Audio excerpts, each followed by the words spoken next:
Kita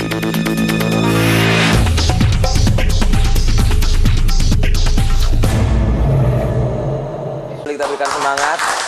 Hadir lagi, saya Mirsa Wardana bersama dengan rekan-rekan kali ini yang kalau saya melihat beberapa di antaranya kental sekali dengan dunia pendidikan karena memang Jurnalis Club kali ini berbicara tentang dunia pendidikan di mana ada sebuah petisi yang mencari dukungan banyak orang terkait dengan dianggap tidak nalar menuntut supaya UNAS dihapuskan atau direposisi. Kita akan perdalam kali ini tanggapan dan bagaimananya. Yang jelas ini sebuah petisi yang sudah mendapatkan dukungan dari sejumlah profesor dan guru besar dan banyak sekali praktisi-praktisi pendidikan di Indonesia. Yang pertama saya ke Pak Daniel Rosid dulu. Prof. Daniel, kita boleh cerita sedikit tentang petisinya ini apa dan bagaimana? Saya mungkin bisa memberikan satu mikrofon ke arah sana. Silakan. Prof. Daniel, boleh dijelaskan sedikit tentang petisi yang sekarang ini terus mencari dukungan ya. Semakin banyak orang yang diharapkan memberikan dukungan terhadap hal ini. Betul? Ya. Jadi kira-kira mungkin hal ini sudah dimulai sebulan yang lalu lah ya. Ya.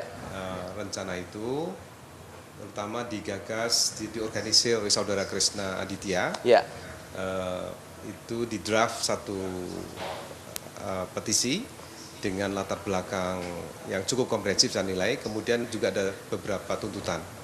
Yang penting adalah bahwa sekian guru besar itu yang dari UI, dari ITB, dari ITS, beberapa dari Universitas Negeri Jakarta, dari Universitas Brawijaya, itu menganggap bahwa ujian nasional itu membuat proses pendidikan itu mengalami semacam disorientasi.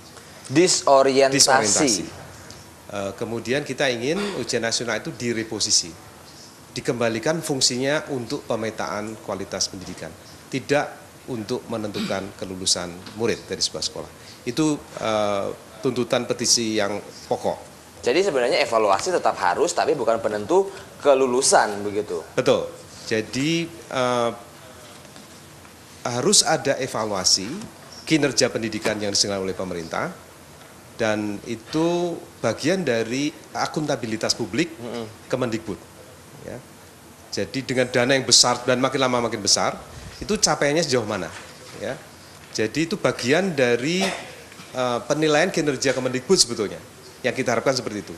Kemudian setelah itu bisa dilakukan follow up. Misalkan kalau matematika, kinerja pendidikan matematika kita itu di bawah standar nasional, standar internasional misalkan, berarti guru matematikanya harus dilatih. Ya. Dan ini proses pemerintahan ini tidak perlu setiap tahun, Mas. Bisa di kelas 11, kelas 5, kemudian kelas 2 SMP, ya, dan mungkin 3 atau 5 tahun sekali. Kemudian didesain mencandra seluruh aspek pembelajaran, tidak cuma kognitif, tapi juga afektif, psikomotor, dan dilakukan secara sampling. Misalkan 10% populasi diambil, kemudian diukur ya kinerjanya tadi. Dan ini kemudian menjadi bagian dari peta yang dipakai untuk perencanaan pendidikan berikutnya. Baik. Gitu, Mas. Jadi ujian nasional ini dianggap tidak nalar karena ini beberapa waktu yang lalu seiring dengan pelaksanaan yang selalu ada perubahan setiap tahunnya sebenarnya ya. Itu banyak sekali hal-hal yang akhirnya murid terbebani, guru pun merasa terhakimi ya. Kalau nggak dapat nilai bagus, kesannya gurunya tidak bekerja dengan bagus, begitu? Ya, itu backwash negatifnya yang terjadi. Tapi yang penting adalah bahwa ujian nasional itu menggiring kompetensi siswa yang tidak penting. Kompetensi siswa yang tidak terlalu penting. Baik. Yang penting itu adalah kompetensi menalar. Ya. Tapi dengan model ujian nasional yang kita lihat selama bertahun-tahun ini, justru kemampuan menalar siswa itu justru turun. Ya.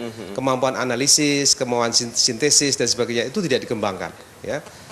Akibat ujian nasional yang high stake, yang taruhannya besar, taruhan bagi guru, taruhan bagi sekolah, taruhan bagi kepala dinas, bahkan taruhan bagi bupati dan wali kota. Baik, ya. Karena ini ada unsur malunya ya. Kalau ternyata ada banyak yang nggak lulus, berarti ini kepala daerahnya juga tidak bekerja dengan baik, begitu ya? Betul, Mas. Baik, ya. Saya coba dari Lembaga Penjaminan Mutu Pendidikan, ada Pak Dwi Ilham. Bagaimana Pak tanggapan Anda sendiri? Ini ada beberapa usaha rekan-rekan menggalang dukungan juga, bahwasanya ini harus direposisi. Demikian. Silakan, ya, Pak Dwi. Terima kasih. Mungkin kami atau saya berbeda mungkin dari pendapat khalayak saat ini tentang UNAS. Sebenarnya yang dipermasalahkan itu bukan UNAS-nya. Yang dimasalahkan adalah pelakunya. Muridnya atau gurunya? Pelaksananya, mulai dinasnya, mulai pengawasnya, dan seterusnya. Jadi apapun sistemnya, kalau pelakunya itu memang kurang benar, pasti. Coba kita lihat, dengan UNAS saja seperti saat ini, apalagi tidak ada UNAS, saya tidak bisa membayangkan itu. Oh, jadi ini ibaratnya mending ada UNAS ya, kalau nggak ada UNAS malah lebih parah begitu. Nah, itu yang saya katakan. Memang dasar UNAS itu ada 3 kan, ada landasan teori, ada landasan yuridis, dan ada landasan empirik. Kalau landasan teorik mungkin ada banyak pendapat, secara umum ada 2, behavioristik sama konstruktivistik. Di mana yang menolak UNAS itu adalah konstruktivistik. Tapi behavioristik itu juga perlu. Jadi tidak akan bisa siswa itu sukses kalau tidak bekerja keras. Bekerja keras itu harus dipaksa. Sukses, kalau tidak bekerja keras dan tidak dipaksa gitu. Dipaksa. Jadi mulai sedini mungkin dipaksa bekerja keras. Baik. Kesalahannya adalah di implementasi pelaksanaannya. Baik, kita lanjutkan lagi nanti Pak, kita akan coba ke narasumber lain begitu. Ada pendapat yang menarik, saya ambil sedikit kata yang menarik bahwasanya orang belajar harus dipaksakan. Apakah Pak Sulis setuju Pak? Silahkan. Ya, kalau ada yang berpendapat begitu ya monggo gitu kan. Tapi sebetulnya Kemendikbud itu tugasnya membangun satu kerangka pendidikan yang membuat anak-anak itu senang belajar. Gitu, senang belajar. Bukan dipaksa untuk belajar. Gitu kan? Itu satu, gitu ya. Mari kita lihat kenyataan sekarang. Tadi kan Pak Dwi menyatakan bahwa itu bukan soal UN-nya. Soal UN-nya itu bermasalah gitu loh. Itu nirnalar yang berkembang gitu kan, gitu. Pembelaan dari staf khususnya Pak Kemendikbud Mas Sukemi pada saat nulis di media Indonesia menyatakan bahwa UN itu juga mengembangkan kemampuan analisis dan sintesis. Tes PISA gitu ya, yang melakukan pemetaan untuk internasional itu hasilnya adalah siswa Indonesia itu 50% hanya mencapai tingkat 1, tingkat pertama. Gitu ya, hafalan itu, gitu ya. Yang tingkat 2 25%, dan tidak ada satupun siswa yang mencapai tingkat ke-5 dan ke-6. Itulah tingkat yang soal analisis dan sintesis gitu loh. Jadi saya kira kilahan-kilahan semacam itu tidak terbukti gitu kan. Itu yang kedua. Yang ketiga, mari kita lihat pilar pendidikan itu ada 3. Dulu ada 3, sekarang 4 ya, media masuk ya. Pertama adalah keluarga, yang kedua adalah sekolah, yang ketiga adalah masyarakat. Mari kita lihat akibat ujian nasional. Terjadi kecurangan yang sedemikian rupa, itu pun ditolak oleh staf khususnya menteri. Gitu ya. Kalau memang itu tidak ada kecurangan, pertanyaan saya, kenapa Kemendikbud mengubah varian soal? Jadi satu varian menjadi 2, menjadi 5, dan 2013 itu menjadi 20 varian. Kalau memang tidak ada kecurangan, nggak perlu diubah itu, gitu loh. Nah, celakanya lagi, terperosok yang dilakukan oleh Kemendikbud bukan membangun kerangka dan budaya kejujuran, tapi yang dibangun kemudian adalah mencegah kecurangan. Yang dilakukan adalah mencegah kecurangan. 2 hal yang sangat berbeda. Kalau mencegah kecurangan itu petugas di lapangan aja yang lakukan gitu loh, bukan Kemendikbud gitu ya, bukan Menteri Pendidikan itu yang membuat kebijakan itu gitu kan. Ya, nah, kembali sekarang kepada tadi kecurangan di sana sini. Munculnya klenik-klenik. Sampai kemudian di Pamekasan UN yang barusan ini ada sekolah yang membawa siswanya untuk melakukan istighosah di makam keramat. Di berbagai daerah anak-anak dengan orang tuanya membawa pensil, cari orang pinter gitu kan, untuk menjapi-japi pensil. Apakah kenyataan yang kasat mata itu tidak ditangkap oleh Kemendikbud? Bangsa ini mau dibawa kemana gitu loh? pilar-pilar pendidikan ini menjadi hancur gitu. Baik. Keluarga hancur karena mendukung, akibat sistem ini mendukung kecurangan itu, memfasilitasi anak-anak, sekolah main skenario kecurangan, kasus gadel. Kemudian pada saat kasus gadel itu di Jakarta ada kasus yang bagi saya lebih mengerikan. Jadi di skenario oleh sekolah adanya kecurangan itu, anak-anak yang pinter itu dikumpulkan untuk memberikan bocoran, memberikan contekan kepada teman yang lain, dan anak-anak itu diminta membuat surat pernyataan ditandatangani yang isinya antara lain berjanji untuk tidak membuka itu ke orang tuanya. Baik, terima kasih Pak Sulis. Saya nggak habis pikir pendidikan mengajarkan hal yang kayak begini untuk melawan atau tidak jujur pada orang tuanya. Pendidikan apa ini? Ada kebohongan yang muncul di sana, ada kebohongan yang semakin banyak juga terjadi. Saya akan lompat ke beberapa teman-teman yang lain ada di sini, tapi saya sambil jeda dulu sejenak. Boleh kita berikan semangat? Ada pendapat yang menyebutkan ini menyebut tidak nalar. Ada yang menyebutkan bahwasanya kita bandingkan dengan Kuba. Kuba juga kalau tidak ada standarisasi akan menjeblok sekali. Tetapi semua orang pasti punya pendapat. Kita dengarkan setelah jeda pariwara.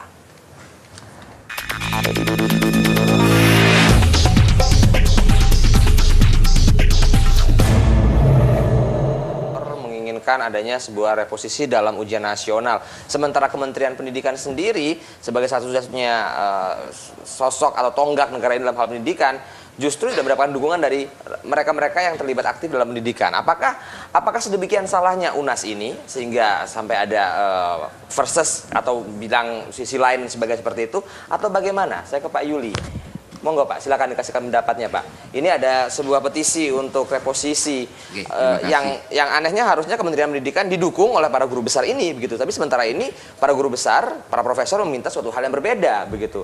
Masyarakat pasti saya tidak tahu, masyarakat lebih pro yang mana saya tidak tahu begitu kan. Kita lihat dari hasil petisinya nantinya. Oke, terima kasih. Selamat malam. Memang pada intinya hasil dari evaluasi dan kenyataan yang ada di dunia pendidikan melalui ujian nasional ini kan kebanyakan hanya standar kelulusan Bapak.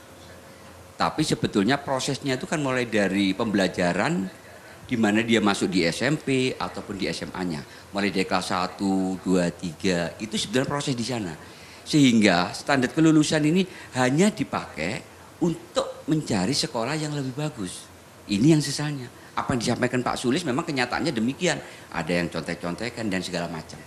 Apa yang disampaikan Pak Daniel juga demikian. Apa hasilnya dari UNAS ini? Apakah akan menambah kompetensi untuk standar kelulusan anak-anak ini atau makin terpuruk?